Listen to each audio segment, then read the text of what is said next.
વિધાનસભાના સત્ર દરમિયાન પ્રશ્નકાળ અને પ્રશ્નકાળ બાદ જે પ્રકારની ચર્ચાઓ ફ્લોર ઉપર કરવામાં આવી, પ્રતિપક્ષના સન્માનિત સભ્યોએ કેટલાક મુદ્દાઓ ઉપસ્થિત કર્યા છે. આમ આદમી પાર્ટીના સન્માનિત ધારાસભ્ય ઉમેશભાઈ મકવાણાએ ફ્રી વીજળી આપવા માટેનું સૂચન કર્યું છે. હું માનનીય સદસ્યશ્રીને કહું છું કે થોડા દિવસ પહેલા જ દિલ્હીની અંદર તમારા જ શાસનની સરકાર હતી. ફ્રી વીજળીના મુદ્દે બિલકુલ વીજળી નહીં આપવાના અભિગમને કારણે દિલ્હીની જનતાએ તમામ આપની સરકારને કેવા પ્રકારનો જાકારો આપ્યો છે. અને એટલા માટે હું રાજ્ય સરકાર, ગુજરાતની રાજ્ય સરકારને અભિનંદન આપું છું કે ખેડૂતોને બિલકુલ યોગ્ય ભાવે, વ્યાજબી ભાવે વીજળી આપવાની સાથે સાથે જ્યોતિગ્રામ યોજના મારફત ગુજરાતના તમામ નાગરિકોને ઇનઇન્ટરપ્ટેડ વીજળી 24 કલાક વીજળી આપવાનું પુણ્ય કામ ભૂપેન્દ્રભાઈની સરકાર કરી રહી છે.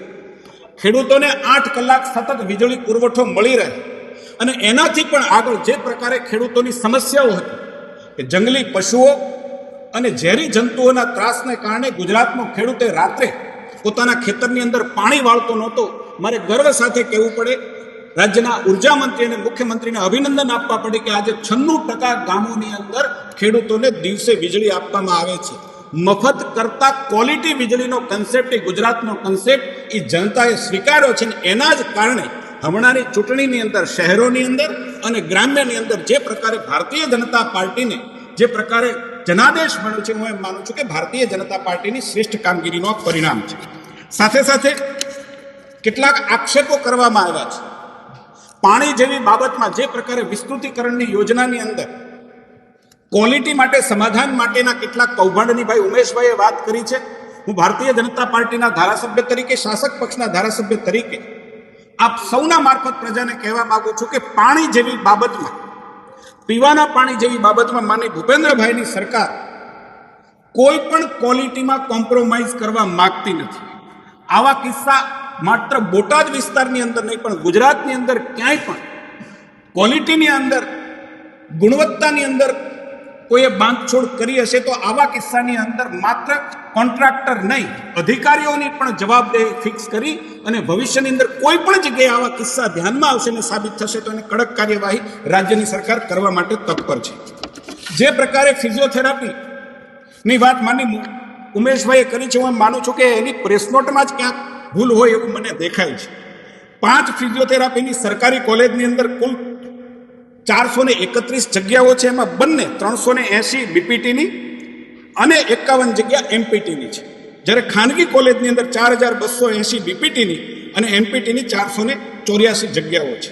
આખા ગુજરાતમાં અત્યાર સુધીમાં પર્યાપ્ત માત્રામાં આપણી પાસે આ ફોર્સ છે, ફિઝિયોથેરાપી ડૉક્ટર છે. અને આજ સુધીમાં 21,668 જેટલા રજિસ્ટર્ડ ડૉક્ટરો આપણી પાસે છે. એટલે એમની ચિંતા છે, પરંતુ ગુજરાતની પાસે ફિઝિયોથેરાપિસ્ટની પૂરતી ફોર્સ છે.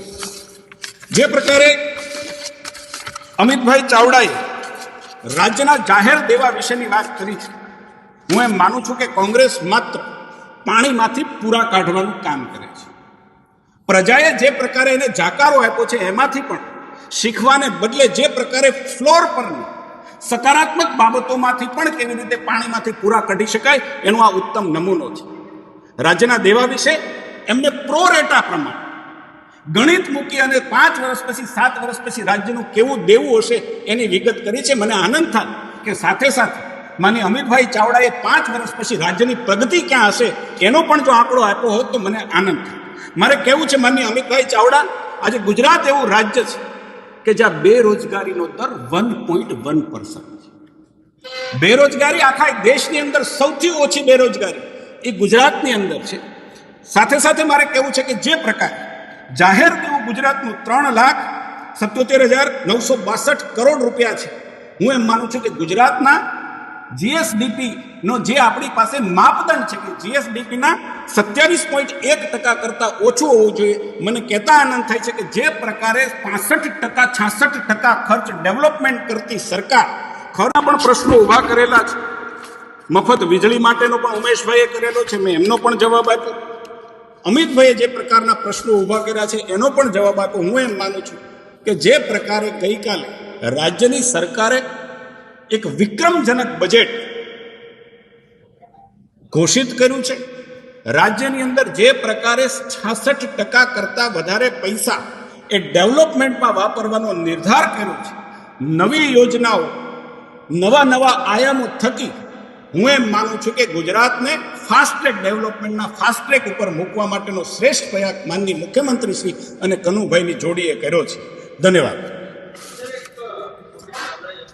રાજ્યની સરકાર અત્યારે ગરીબ લોકોને એક વર્ષમાં 2 વખત મફત સિલિન્ડર આપે છે. એક સજેશન તરીકે પ્રતિપક્ષના લોકોએ જ્યારે 500 રૂપિયા સિલિન્ડર આપવાની વાત કરી હોય, ચોક્કસ રાજ્ય સરકાર એમાં ગંભીરતાપૂર્વક વિચારણા કરશે એવું માનનીય મંત્રીશ્રીએ પણ ગૃહની અંદર જવાબ આપ્યો છે.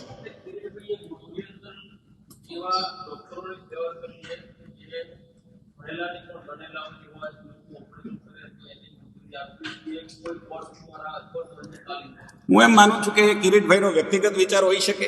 સરકાર એ નિયમોને આધારે, સરકાર એ કાયદાને આધારે ચાલતી હોય છે અને એમાં આવા કોઈ પણ સજેશનો હોય તો પણ એના માપદંડોમાં એ બંધ બેસતા હોય તો સરકાર એના માટે વિચારતી હોય છે.